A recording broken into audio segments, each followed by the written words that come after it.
Sebelum kita mulai, cerita tentang Nara bertengkar karena tempat tidur Reva. Jangan lupa dulu like-nya, dan subscribe-nya, channel cerita roman ini. Bab 505. Keesokan harinya, Reva dan Nara sedang menyikat gigi, ketika Hiro bergegas masuk dengan beberapa orang. Ayo sini, sini, ini dia. Coba lihat bagaimana cara membongkarnya, dan setelah itu pindahkan ke lantai dasar. Ujar Hiro yang sedang memberi perintah.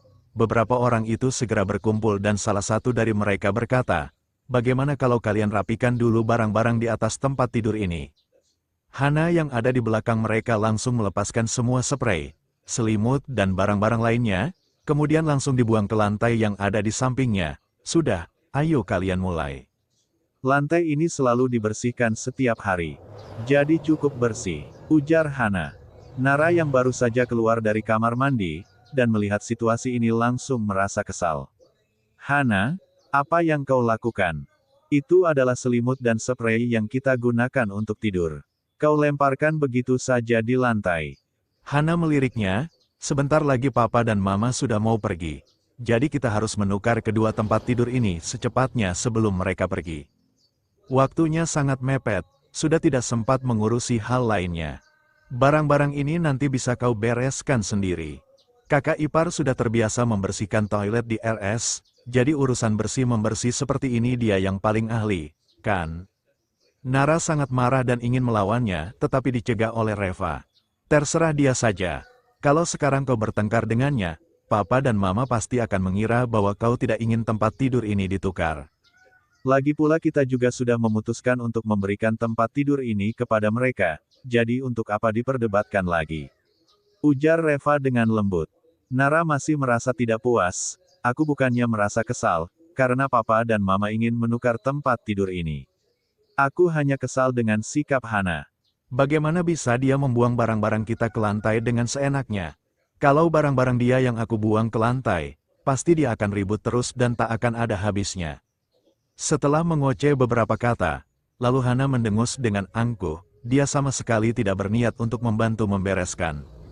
Beberapa orang yang sedang melepaskan kasurnya, kemudian salah satu dari mereka mencermatinya sejenak, lalu sambil mengernyitkan kening dia berkata, "Pak Hiro, cara pemasangan tempat tidur ini agak spesial.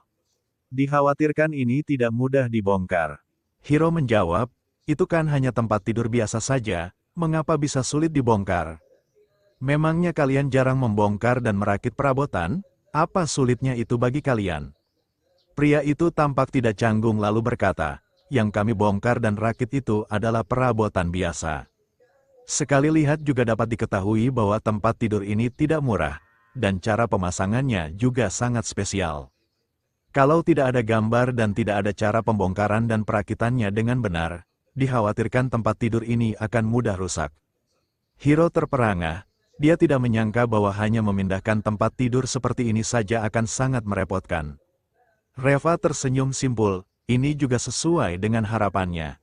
Kalau tempat tidur senilai $200.000 ini, bisa dengan mudah dibongkar dan dirakit oleh orang sembarangan, maka apa makna harga mahal dari tempat tidur ini? Hiro menatap Hana, "Apa yang harus kita lakukan sekarang?"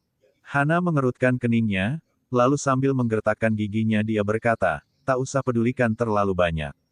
Bongkar. Itu kan hanya sebuah tempat tidur saja. Kalau memang benar-benar tidak bisa dibongkar, ya paling nantinya dipasang kembali saja." Beberapa orang itu saling menatap dengan resah. Pria yang tadi berbicara itu kemudian bertanya, "Ini, kalian sendiri yang minta untuk bongkar ya? Aku harus katakan dulu di awal, kalau nanti pada saat pembongkaran terjadi masalah, maka kami tidak akan bertanggung jawab atas hal itu." Nara tidak tahan untuk menjawab, "Kalau memang tidak bisa, lebih baik cari ahlinya saja.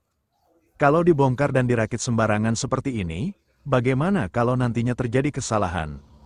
Dengan marah Hana berkata, "Nara, kau sengaja mau nunda waktu ya?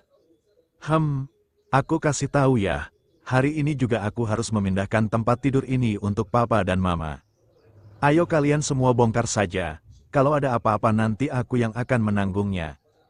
Dan beberapa orang ini langsung tidak merasa ragu lagi saat mendengar ucapannya ini. Mereka segera mulai dengan alat-alatnya. Nara berdiri di tempat sambil melihat tempat tidur itu dibongkar sedikit. Demi sedikit, dia tidak bisa menahan rasa kesal dan perasaan tertekannya. Hana menunjukkan ekspresi senang. Dia tidak ingin Nara tidur di tempat tidur yang begitu bagus. Di tengah kesibukan membongkar, tiba-tiba salah satu dari mereka berseru, "Celaka, kenapa papan ini patah?" Sebelum lanjut, jangan lupa dulu dong, like-nya, dan subscribe-nya. Channel Cerita Roman ini, bab 506. Semua orang bergegas menghampiri, dan melihat bahwa papan kayu yang dipegang oleh pria itu telah patah menjadi dua bagian. Pria tadi itu mencermatinya untuk beberapa saat lalu dengan wajah murung berkata, "Cara kami membongkar sudah salah, papan ini tidak bisa menahan beban. Kita seharusnya membongkar barang-barang di atas dulu sebelum bisa membongkar papan ini.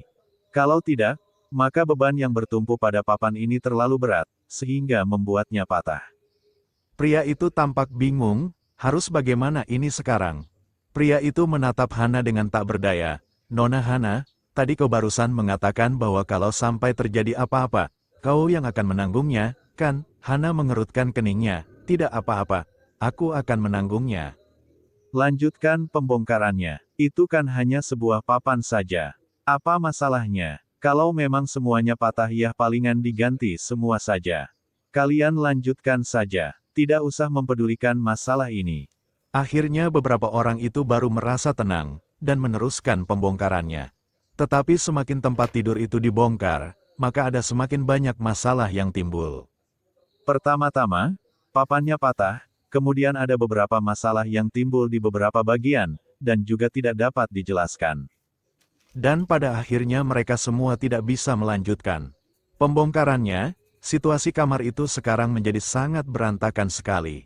Pria yang tadi berbicara itu lalu dengan tak berdaya berkata, "Pak Hiro, Nona Hana, kami benar-benar tidak bisa melakukan pekerjaan ini. Tempat tidur ini terlalu canggih. Aku belum pernah melihat tempat tidur mewah seperti ini dalam seumur hidupku. Kalau tempat tidur ini harus dibongkar, maka kalian harus memanggil ahlinya. Kami benar-benar tidak bisa melakukannya." Hana dan Hiro tampak resah dan kesal. Itu kan hanya sebuah tempat tidur saja, apa susahnya? Pria itu kemudian berkata, "Kalau aku tidak salah, harga tempat tidur ini pasti lebih dari $500.000. Tempat tidur yang harganya lebih dari $500.000. Biasanya itu merupakan tempat tidur yang didesain dengan detail dan penuh dengan sistem yang canggih. Jadi tidak sesimpel membongkar dan merakit ulang dengan beberapa skrup saja. Orang biasa tidak ada yang bisa membongkar atau merakitnya selain ahli profesional. Nona Hana, lebih baik kalian cari ahlinya saja. Kami benar-benar tidak bisa melakukan pekerjaan ini." Setelah selesai berbicara lalu para pria itu langsung melarikan diri dengan tergesa-gesa. Hana masih tidak puas. Dia meminta Hiro untuk menelepon seseorang lagi. Alina dan Axel juga naik ke atas dan melihat situasi di dalam kamar itu. Di pertengahan datang 3 kelompok tukang dan semuanya hanya bisa menggelengkan kepala lalu pergi. Mereka semua sudah lama bekerja dalam industri ini. Secara kasat mata dapat terlihat dengan jelas bahwa sistem tempat tidur ini sangat rumit. Bagaimana cara mereka menangani barang yang sudah diutak-atik hingga seperti ini? Akhirnya, mereka memanggil sekumpulan orang lagi, tetapi saat orang-orang itu melihat keadaan di lokasi, mereka segera melarikan diri. Orang yang memimpin kelompok itu masih merupakan teman Hiro, dan saat mau pergi, dia berkata kepada Hiro, "Hiro, kau ini sedang mempersulit aku ya, tempat tidurnya sudah seperti ini, dan kau masih meminta aku untuk menanganinya, apa kau sengaja ingin mengerjaiku?" Hiro menatapnya dengan kosong, "Kenapa? Aku kan hanya memberikanmu kesempatan untuk mencari uang." Si pria itu langsung berkata dengan marah, "Dasar bacot, ucapan macam apa itu?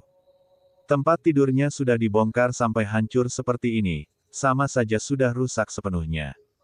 Kalau aku melanjutkan pekerjaan ini, lalu kerugian setelah ini, aku harus menghitungnya dengan siapa?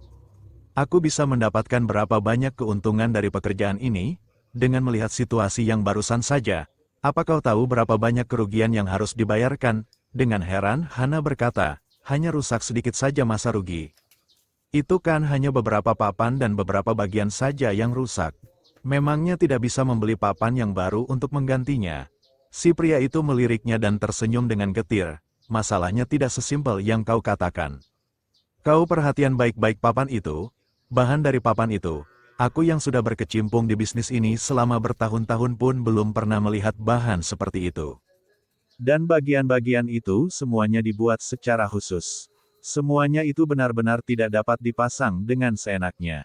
Kalau kau mau merakit kembali tempat tidurnya, maka spare part-nya harus disetting ulang dari pabriknya. Apa kalian tahu berapa biaya untuk setting seperti ini? Aku sarankan kepada kalian untuk mencari orang yang membongkar tempat tidur ini, dan meminta ganti rugi kepadanya. Bagaimanapun juga kerugian ini kira-kira bisa ratusan ribu dolar. Hana dan Hiro langsung terpaku. Mereka sama sekali tidak menyangka hanya pembongkaran tempat tidur yang simpel seperti itu saja akan menjadi bencana besar bagi mereka. Sebelum lanjut, jangan lupa dulu dong, like-nya, dan subscribe-nya. Channel Cerita Roman ini, bab 507. Hana terpaku tak percaya. Apa? Apa kau sedang bercanda? Hanya beberapa papan dan beberapa bagian saja, mau ratusan ribu dolar.